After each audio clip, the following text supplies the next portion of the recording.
Hello friends, this is Rajeshwar Khodiya and आज हम बात करने वाले हैं क्लास 10th। जैसे कि हम जानते हैं क्लास 10th फिजिक्स में हमारे टोटल 5 चैप्टर्स हैं, जिसमें कि हमारा फर्स्ट चैप्टर आता है इलेक्ट्रिसिटी।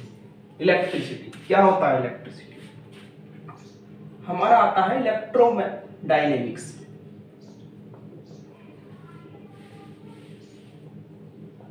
जिसमें आता है हमारा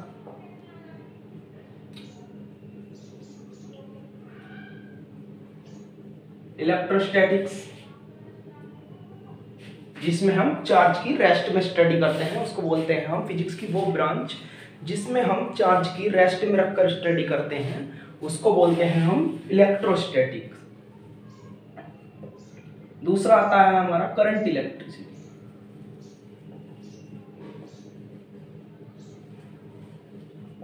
थर्ड आता है हमारा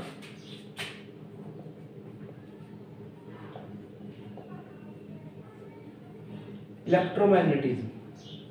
इसमें हमारा फोर्थ भी आता है, लेकिन वो हमारे सिलेबस में नहीं है। EMI शॉर्ट में देख लीजिए, इलेक्ट्रोमैग्नेटिक इंडक्शन, कि जब चार्ज किसी कंडक्टर में या किसी में जब चार्ज मोशन में आता है तो क्या उससे करंट प्रोड्यूस करी जा सकती है, और इसका उल्टा मतलब कि जब करंट फ्लो करते हैं किसी कंडक्टर में तो हम उससे चार्ज यानी कि मैग्नेट बना सकते हैं और मैग्नेट से चार्ज बना सकते हैं। इसके बारे में बात आती है हमारी इलेक्ट्रोस्टैटिक। इलेक्ट्रोस्टैटिक फिजिक्स की ऐसी ब्रांच जिसमें हम चार्ज की रेस्ट में रखकर स्टडी करते हैं, यानी कि चार्ज मोशन में नहीं होगा हमारा। ये एक हमारे पास चार्ज है Q, ये किसमें है? अभी रेस्ट में, तो ये किसके अंदर आएगा? इलेक्ट्रोस्टैटिक। जैसे ही ये मोशन में जाना शुरू कर देगा, जैसे किसी कंडक्टर में करंट फ्लो हुई यानी कि चार्ज फ्लो हुआ, तो वो किसमें आ जाएगा? करंट इलेक्ट्रिसिटी में। किसमें आ गया हमारा? Current electricity. यानी कि फिजिक्स की वो ब्रांच जिसमें हम चार्ज की मोशन में स्टडी करते हैं, उसको बोलते हैं हम करंट इलेक्ट्रिसिटी। और इलेक्ट्रोमैग्नेटिज्म, इसमें हम मैग्नेट के बारे में पढ़ते हैं। पैरामैग्नेट होगी या मेरी आर्टिफिशियल मैग्नेट होगी जो हमारी बनती है। क्या हम करंट से मैग्नेट बना सकते हैं? EMI, किसी कंडक्टर में हम करंट फ्लो कर सकते हैं, उससे मैग्नेट बना सकते हैं, और किसी मैग्नेट से हम मतलब कि आगे पीछे करके उसको मतलब कि उसको मोशन में ला करके उससे हम वो बना सकते हैं करंट। इसके बारे में पढ़ते हैं हम EMI के अंदर। ये हमारे सिलेबस में नहीं है, हमारे सिलेबस में है इलेक्ट्रोडायनेमिक्स के अंदर है इलेक्ट्रोस्टैटिक। फर्स्ट चैप्टर है जो हमारा, फर्स्ट चैप्टर में हमारे आते हैं दोनों करंट यानी कि इलेक्ट्रिसिटी। इलेक्ट्रिसिटी में आता है हमारा इलेक्ट्रोस्टैटिक और करंट इलेक्ट्रिक। सेकंड चैप्टर है हमारा इलेक्ट्रोमैग्नेटिज्म, जो कि हम नेक्स्ट चैप्टर में पढ़ेंगे मैग्नेट के बारे में। बात आती है अपने चैप्टर की तरफ आते हैं इलेक्ट्रिसिटी। इलेक्ट्रिसिटी हमारा दो चीज से मिलकर बना है, यानी कि दो चीजों के बारे में हम इसे पढ़ने वाले हैं, इलेक्ट्रोस्टैटिक और करंट इलेक्ट्रिसिटी। ये दो टॉपिक हम इसके अंदर पढ़ने वाले हैं जनरली। फर्स्ट आता है इलेक्ट्रोस्टैटिक। इलेक्ट्रोस्टैटिक में आता है हमारा चार्ज, क्या होता है charge. Second, properties of charge.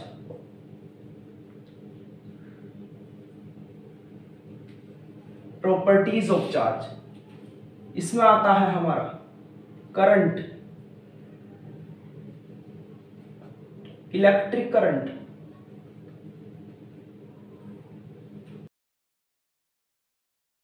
और इसके अंदर आता है हमारा पोटेंशियल, इलेक्ट्रिक, एक ही बात है, इलेक्ट्रिक पोटेंशियल, इलेक्ट्रिक फील्ड वगैरह वगैरह के बारे में हम इसमें पढ़ते हैं। और इसमें पढ़ते हैं हम करंट के बारे में, electric current, electric circuit, circuits के बारे में पढ़ेंगे। सर्किट क्या होते हैं, कंपोनेंट्स ऑफ सर्किट क्या होते हैं, उसके बारे में पढ़ेंगे। और इलेक्ट्रिक पोटेंशियल क्या होता है हमारा।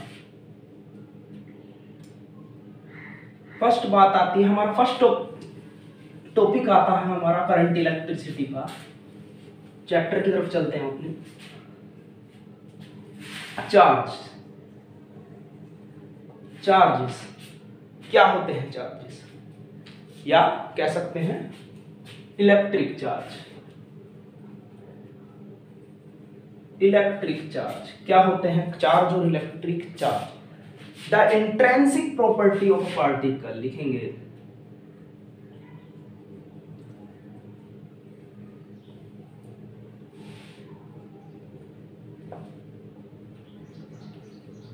the intrinsic property of a particle which is responsible for लिखेंगे which is responsible for electric force which is responsible for electric force. The intrinsic property of a particle, intrinsic property word आता है intrinsic। intrinsic क्या होता है? जिसके बारे में हम ना जानते हो, यानी कि किसी भी ऐसी बॉडी, कोई एक ऐसी बॉडी कर लीजिए, बॉडी या मटेरियल, कोई एक ऐसी बॉडी जिस पर हम कोई आगे किसके बारे में स्टडी ना कर सके, यानी कि उसके बारे में कोई खोज नहीं कर सकते, हम उसको बोलते हैं हम इंट्रिंसिक प्रॉपर्टी किसी बॉडी। जैसे कि मास क्या है हमारी इंट्रिंसिक प्रॉपर्टी, इसके बारे में हम किस चीज से बना है, कहां से आया है, क्या है, कुछ नहीं जानते, बस मास होता है, हम इतना जानते हैं। कोई नहीं बता सकता कि मास किस चीज से मिलकर बना है। तो ऐसे ही हमारा चार्ज होता है, जिसको होती है इसलिए ऐसी प्रॉपर्टी जिसके बारे में हम फर्दर एक्सपेरिमेंट ना कर सके, आगे कोई एक्सपेरिमेंट ना दे सके किसी चीज पर, उसको ऐसी प्रॉपर्टी को बोलते हैं इंट्रिंसिक प्रॉपर्टी। किसी बॉडी की इंट्रिंसिक प्रॉपर्टी जिस जो पर किसके लिए रिस्पॉन्सिबल होनी चाहिए, इलेक्ट्रिक फोर्स के, यानी कि वो जब दो बॉडी आपस में कॉन्टैक्ट में आए, दो चार्ज बॉडी, तो वो क्या लगानी चाहिए, फोर्स लगानी चाहिए दूसरे पे, या तो वो रिपेल करेगी, दूर भागेंगी, या अट्रैक्ट कर जाएंगी। जैसे कि मैग्नेट होती है हमारी, जब दो मैग्नेट को आपस में एकदम से आसपास लाते हैं, या तो वो पीछे की साइड जाती है, अपोजिट पोल होते हैं तो, और सेम अपोजिट पोल होते हैं तो अट्रैक्ट करती है, और सेम पोल होते हैं तो दूर भागती है, रिपेल करती है। ऐसे ही चार्जेस के केस में होता है, जब दो चार्जेस होता है हमारे पास, सेम चार्ज, सेम नेचर के, प्लस चार्ज हो गए, प्लस चार्ज हो गए, तो ये क्या करेंगे, रिपेल करेंगे, भागेंगे दूसरे, जैसे ही अपोजिट हो जाएंगे अट्रैक्ट करना शुरू कर देंगे। ऐसे ही प्रॉपर्टी को हम क्या बोलते हैं, charges.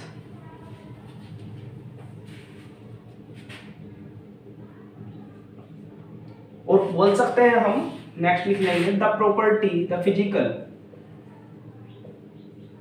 Property of a body which is responsible for electric force। The physical property, किसी बॉडी की ऐसी प्रॉपर्टी, जो भी बताया हुआ इंट्रिंसिक प्रॉपर्टी, किसी बॉडी की ऐसी प्रॉपर्टी जिस पर जो फोर्स लगाती हो, उसको ही बोलते हैं हम इलेक्ट्रिक चार्ज। किसी बॉडी की, एक मिनट के लिए,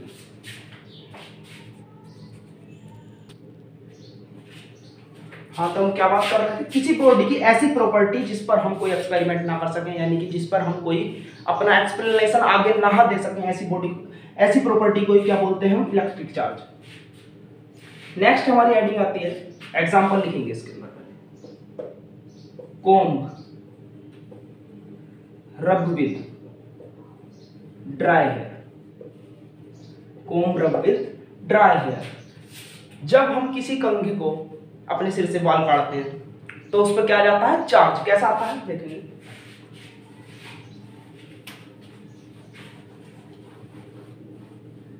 कोम्ब रब विद ड्राई हेयर, ये हमारे पास एक कंघा है, कोम्ब,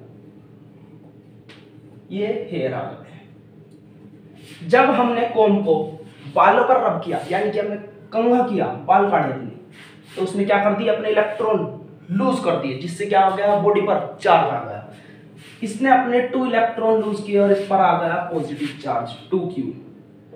इसने इलेक्ट्रॉन गेन कर लिए, इस पर आ गया 2q नेगेटिव चार्ज। जो बॉडी इलेक्ट्रॉन गेन करती है उस पर नेगेटिव चार्ज आता है, और जो बॉडी इलेक्ट्रॉन लूज करती है उस पर पॉजिटिव चार्ज आता है। आप जानते भी होंगे, केमिस्ट्री में काफी बार पढ़ा हुआ है, जब कोई दो एटम होते हैं, जो वो एटम इलेक्ट्रॉन लूज करता है उस पर पॉजिटिव चार्ज आता है, और जो इलेक्ट्रॉन गेन करता है उस पर नेगेटिव चार्ज आता है। ऐसे ही जब इसने अपने 2 इलेक्ट्रॉन लूज किए, जब दोनों को आपस में रब किया तो हीट प्रोड्यूस हुई। जब हीट प्रोड्यूस होगी तो उसको एटम एब्जॉर्ब करेंगे, जब एब्जॉर्ब करेंगे तो एक बॉडी इलेक्ट्रॉन गेन करेगी, दूसरी बॉडी इलेक्ट्रॉन लूज करेगी। बात आती है कौन सी बॉडी इलेक्ट्रॉन लूज करेगी और कौन सी बॉडी इलेक्ट्रॉन गेन करेगी।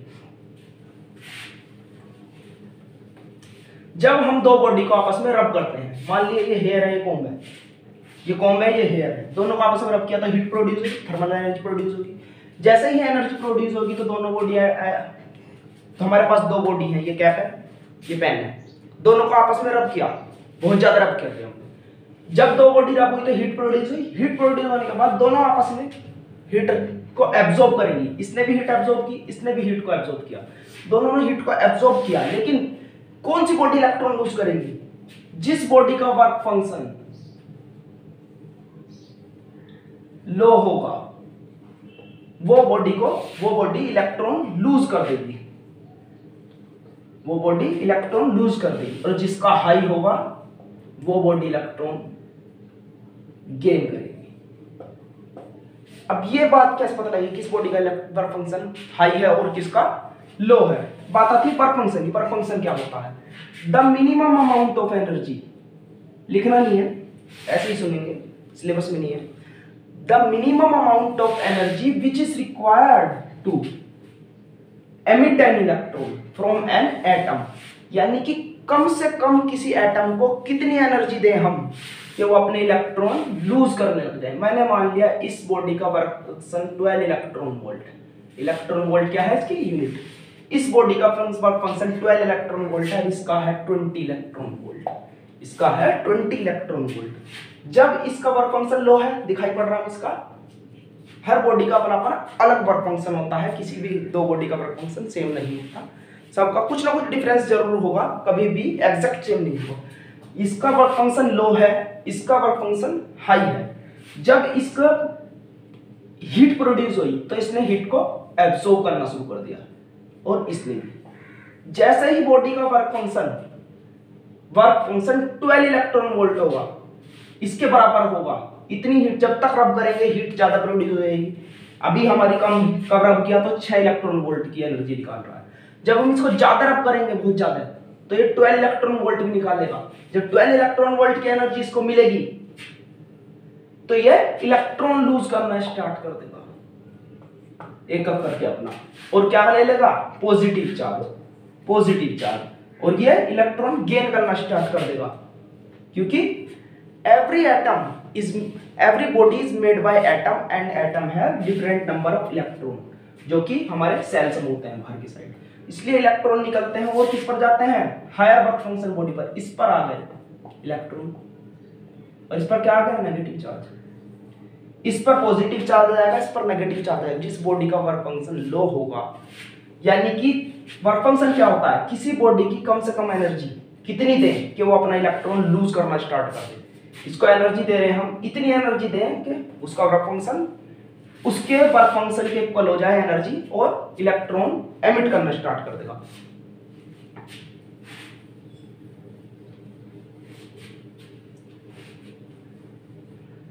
इसने अपने इलेक्ट्रॉन लूज किए, इस पर आ गया पॉजिटिव चार्ज, इस पर आ गया negative charge.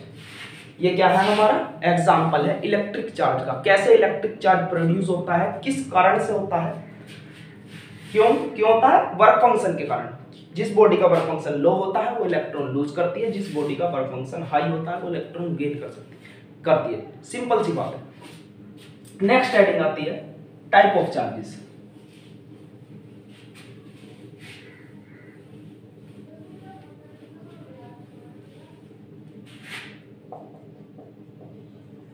Type of charge.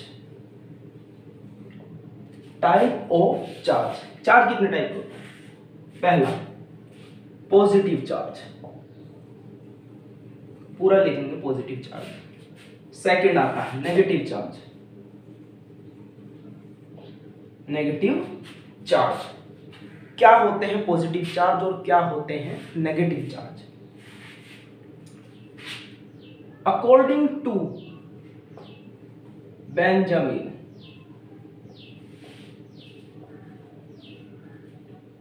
Franklin, एक साइंटिस्ट थे हमारे बेंजामिन फ्रैंकलिन, जिन्होंने हमें चार्ज के बारे में बताया। कौन थे? बेंजामिन फ्रैंकलिन, जिन्होंने हमें चार्ज के बारे में बताया कि चार्ज हमारे दो टाइप के होते हैं, एक पॉजिटिव और नेगेटिव। इन्होंने ये चीज कैसे ऑब्जर्व कैसे करी, कहां से आया, इनको पता कैसे चला? जब इन्होंने दो बॉडी को रब किया आपस में, ये हमारे पास दो बॉडी है, दोनों को रब करेंगे तो हीट प्रोड्यूस होगी। जैसे ही हीट प्रोड्यूस होगी दोनों एटम उसको एब्जॉर्ब करेंगे, और जिस बॉडी का वर्क फंक्शन लो होगा, इस बॉडी का वर्क फंक्शन मान लिया हमने लो है, इसका हाई है, एक बॉडी का लो होगा एक का हाई होगा हमेशा। इस बॉडी का फंक्शन लो है तो इलेक्ट्रॉन एमिट करना स्टार्ट कर देगा, और higher work function body gain करना स्टार्ट कर देगी। जैसे कि हमारा होता है CO2 में,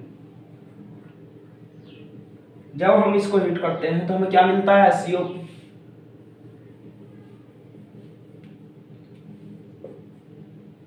HCl ले लीजिए, HCl ले लिया, H प्लस Cl नेगेटिव, क्या हुआ यहाँ पर? रिएक्शन है हमारी, HCl आएगी आपकी टेस्ट में, H प्लस Cl नेगेटिव, यानी कि जब हमने इसको हीट किया, सनलाइट की प्रेजेंस में कर लीजिए, या हीट अपने इधर से दे लीजिए आप, सनलाइट की मतलब कि धूप में रख लीजिए इसको, तो इस क्या हुआ? इसने अपने इलेक्ट्रॉन एमिट कर दिए हाइड्रोजन ने, और किस पर चले गए? क्लोरीन पर। कभी भी क्लोरीन अकेला एग्जिस्ट नहीं करता, या तो Cl2 की फॉर्म में एग्जिस्ट करेगा या HCl। क्यों नहीं करता? क्योंकि अकेला एग्जिस्ट होगा ही नहीं, ज्यादा इलेक्ट्रॉन है, स्टेबल नहीं। इसी तरह यहां पर जब इसका वर्क फंक्शन लो हुआ, इसको हीट मिली, इसका वर्क फंक्शन लो है, इसने इलेक्ट्रॉन एमिट किया, इस पर आ गया पॉजिटिव चार्ज, इस पर आ गया नेगेटिव चार्ज। जिस बॉडी पर पॉजिटिव चार्ज आ गया उसको बोल दिया पॉजिटिव चार्ज बॉडी, जिस बॉडी पर नेगेटिव चार्ज आया उसको बोल दिया नेगेटिव चार्ज बॉडी। इस तरह से बेंजामिन फ्रैंकलिन को पता चला कि चार्ज, दो तरह के चार्ज होते हैं हमारे किसी भी मतलब कि हमारी दुनिया में दो तरह के चार्ज होते हैं, एक पॉजिटिव और एक नेगेटिव चार्ज। पॉजिटिव चार्ज क्या होते हैं? जब हम किसी दो बॉडी को रब करते हैं आपस में, तो एक बॉडी इलेक्ट्रॉन गेन करती है और दूसरी बॉडी इलेक्ट्रॉन लूज करती है। जो बॉडी इलेक्ट्रॉन लूज करती है उसको बोलते हैं हम पॉजिटिव चार्ज बॉडी, जो इलेक्ट्रॉन गेन करती है उसको बोलते हैं negative charge body.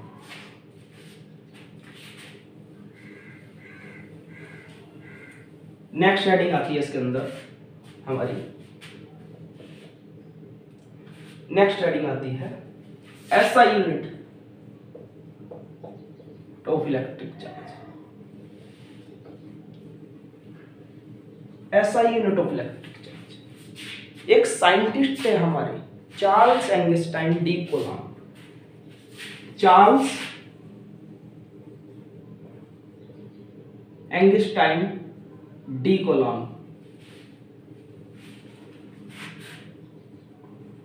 Charles Augustin de COULUMB, Coulomb, Charles Augustin de Coulomb एक साइंटिस्ट है हमारे, चार्ल्स एंगस्टाइन डी कूलम्ब, जिसने हमें इलेक्ट्रिक चार्ज की SI यूनिट के बारे में बताया। हर एक सिस्टम की एक यूनिट होती है अपनी, जैसे कि मीटर हो गया हमारा, सेंटीमीटर हो गया, ये किसकी यूनिट है? नापने की। टेम्परेचर की यूनिट है सेल्सियस, फ़ारेनहाइट। ऐसे ही हमारी किसकी यूनिट है? SI unit of electric charge, charge को नापने की एक यूनिट है जिसको बोलते हैं हम, जो किसने दी? चार्ल्स एंगस्टाइन डी कूलम्ब ने। हमारे पास ये एक चार्ज है, ये कितने किस बेस पर नापेंगे इसको? 1 2, लेकिन इसकी कोई यूनिट भी तो हो गई, कूलम्ब। क्या है? कूलम्ब, जिसको हम किससे डिनोट करते हैं? C से। लिखेंगे इसके अंदर according to Charles Augustin de Coulomb, AUNG, spelling लिखेंगे चार्ल्स एंगस्टाइन डी कूलम्ब की स्पेलिंग लिखेंगे CHARLES, Charles, CHARLES, Charles, AUGUSTIN,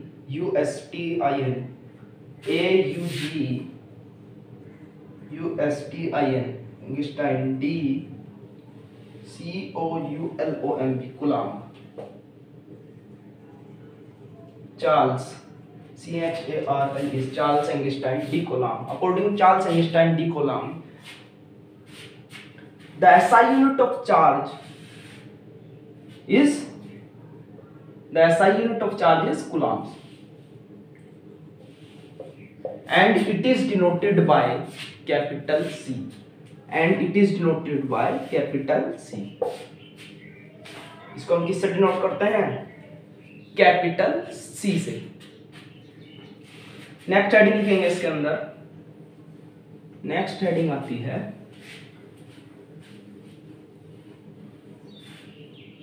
cause of electrification.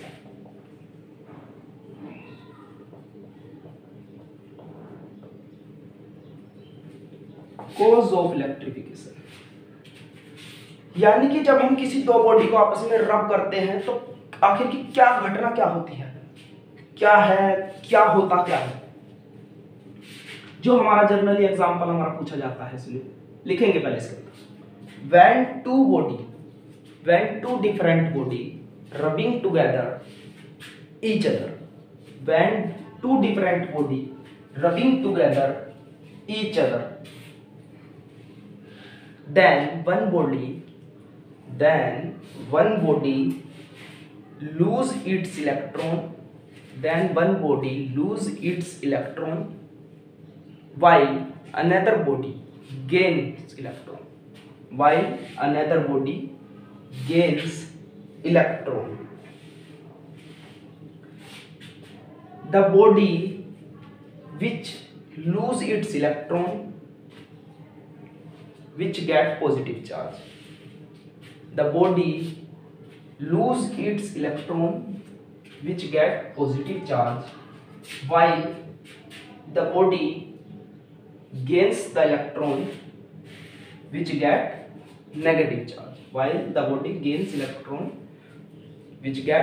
negative charge. यानी कि जब हम किसी दो बॉडी को आपस में रब करते हैं तो हीट प्रोड्यूस होगी, और जब हीट प्रोड्यूस होगी इनके बीच में तो एक बॉडी, अब दोनों बॉडी एब्जॉर्ब करेंगी। जिस बॉडी का वर्क फंक्शन होगा वो इलेक्ट्रॉन लूज करेगी। इस बॉडी का वर्क फंक्शन है लो, हमने मान लिया ये इलेक्ट्रॉन लूज करने लगी जब इसको रब किया। जब ये इलेक्ट्रॉन लूज करेगी तो कहां जाएंगे इलेक्ट्रॉन?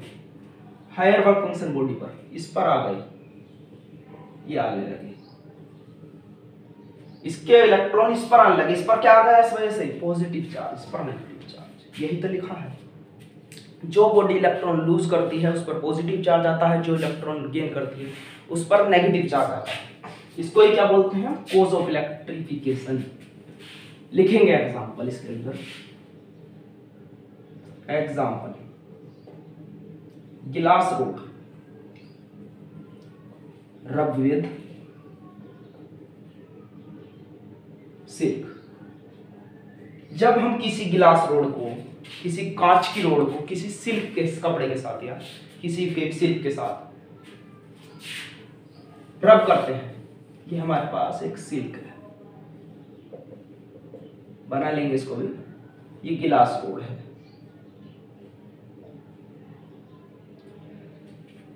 ये डायग्राम ए लिख लेंगे इसको।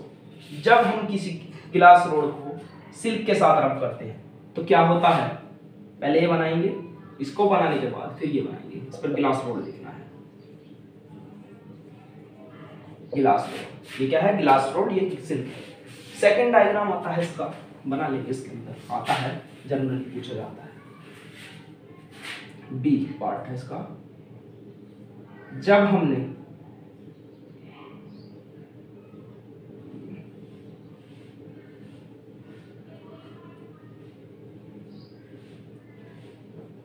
rubbing to each other, ऐसे बना लेंगे। बाहर जाएगी रोड, ये सिल्क है। जब हमने आपस में रबिंग, ऐसे लिख लेंगे, रबिंग टू ईच अदर। जब हमने रब किया इसको तो सी पार्ट आता है हमारा। रब करने के बाद इस पर पॉजिटिव चार्ज आएगा। हमेशा गिलास रोड का सिल्क से वर्क फंक्शन लो होता है, इसलिए इस पर पॉजिटिव चार्ज आता है। ये याद करने वाली बात है, यानी कि हमेशा यही होगा, इसका वर्क फंक्शन लो होता है इसलिए इस पर पॉजिटिव चार्ज आ जाता है। गिलास रोड का वर्क फंक्शन सिल्क से हमारा लो होता है, इसलिए पॉजिटिव चार्ज, इस पर नेगेटिव चार्ज। जब साइंटिस्ट ने इस पर एक्सपेरिमेंट किया गिलास रोड पर और सिल्क पर, तो पता लगा मतलब कि हमारा वर्क फंक्शन गिलास रोड का काम होता है सिल्क से। जब इसको रब किया आपस में तो इस पर पॉजिटिव चार्ज आता है और इस पर नेगेटिव चार्ज आता है।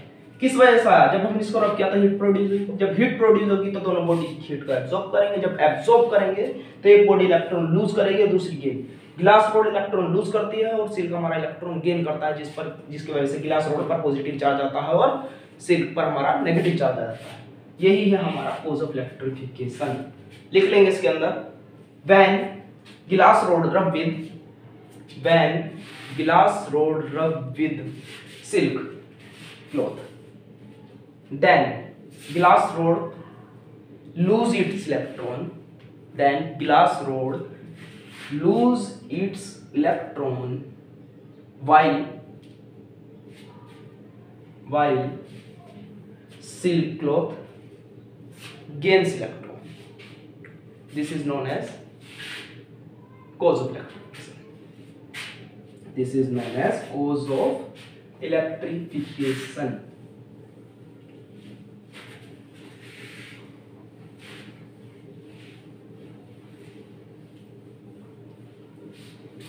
नेक्स्ट टॉपिक आता है इसके बाद हमारा प्रॉपर्टीज ऑफ इलेक्ट्रिक चार्ज, जो कि हम नेक्स्ट लेक्चर में एक्सप्लेन करेंगे।